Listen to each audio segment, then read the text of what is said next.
Hi, this is Steve from Mad About Golf, and I've been trying to break the par 28 of Maxwells Golf Retreat in the stunning Bombays in Auckland for the past 18 months. It's a par 28 because there are 8 par 3s and 1 par 4, making it par 28. Maxwells may look like an easy course, but trust me, it isn't. I created this video to help golfers who take on the challenge of breaking 28 at Maxwells.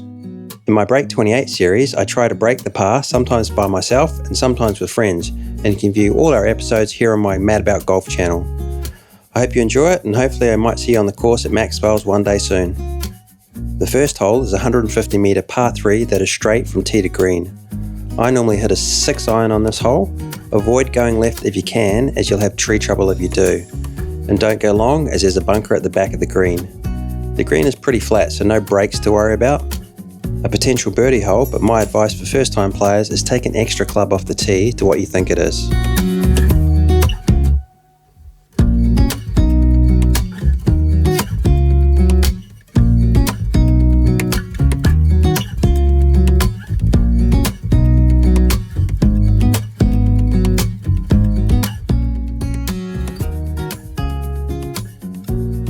The second hole is a 170 metre par 3 that plays into the wind most days.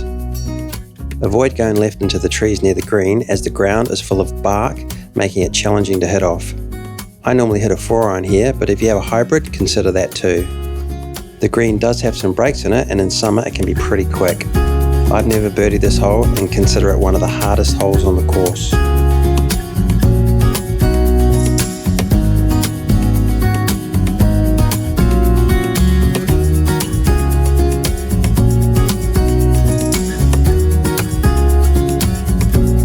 The third is a 172 metre par 3 that's also hard to make par on. There's an overhanging tree about 80 metres on the right that catches any shot that is leaking right, so watch out for that. If you manage to hit a good shot, there's a bunker to the left of the green and at the back to watch out for.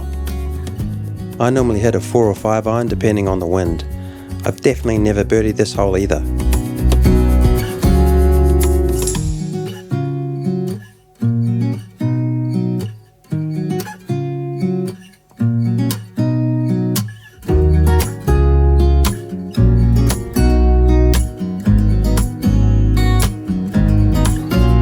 The fourth is a 158 metre par 3 that has a sloping fairway, but hopefully you'll not be playing your second shot from there. I normally hit a 4 or 5 iron depending on the wind. Any shot off the tee leaking to the right will be caught by a large bunker on the right. The green has some subtle slopes and can be quick in the summer as well. A par on this hole is a great result.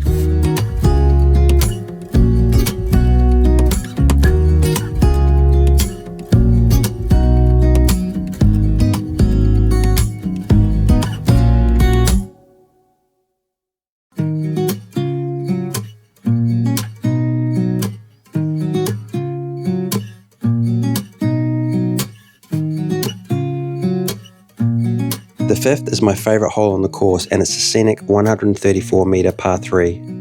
There's water on the left of the fairway to make you think, and a long bunker down the left hand side of the green.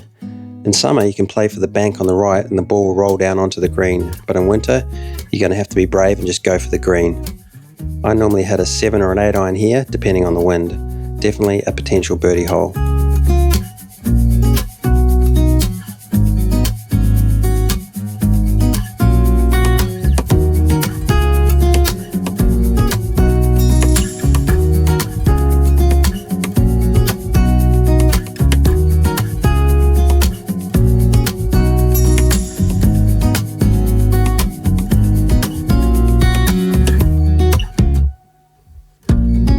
The sixth is another scenic par 3 hole at 135 metres, but this hole can be deceiving.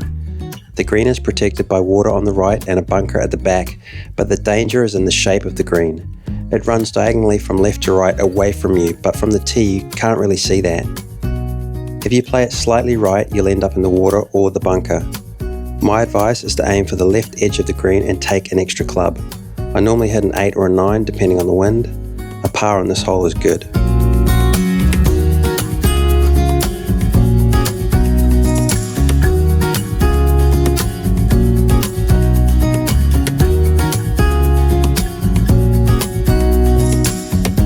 7th is the only par 4 on the course, and from the tee it's 235 metres.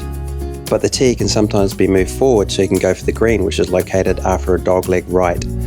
The safe way to play the hole is to hit an 8 or 9 iron straight down the fairway, which then leaves you with a pitching wedge or a gap wedge over the water to the green. If the tee is up and you're brave, you can go for the green with a hybrid or a 4 or 5 iron depending on how long you hit it. Be warned though, any tee shot left when going for the green will end up in the water. Slight left will catch the greenside bunker. Once on the green, be prepared for a wicked slope that if not respected will have you racing by the hole, a definite birdie or even an eagle hole. The 8th hole is a 150 metre par 3 that always plays longer than you think, and I normally play a 4 or 5 iron off the tee. What makes this hole particularly challenging is the tee has a slight slope on it, so the ball will be slightly above your feet, making most shots go right to left. There's also a line of trees on the right hand side to avoid. If you manage to hit a good tee shot, there is a bunker to the right and left of the green, making this one of the hardest holes on the course. If you walk off this hole with a par, you'll be doing well.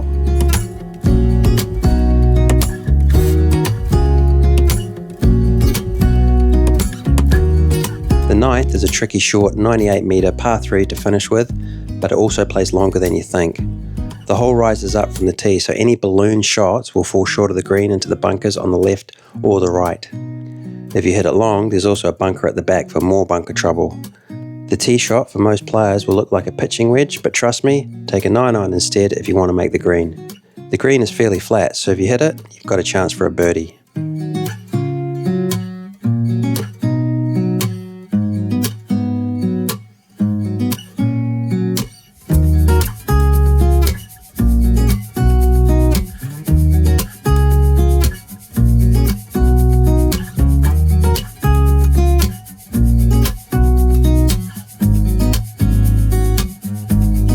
And that's my advice on how to play Maxwells Golf Retreat. I think it's one of the most stunning and challenging 9-hole courses in New Zealand. I've yet to break 28 by myself. I've done it a couple of times in an Ambrose format with friends though. My best individual round so far was level par. Thanks for watching, and I'll see you on the next Break 28. Cheers!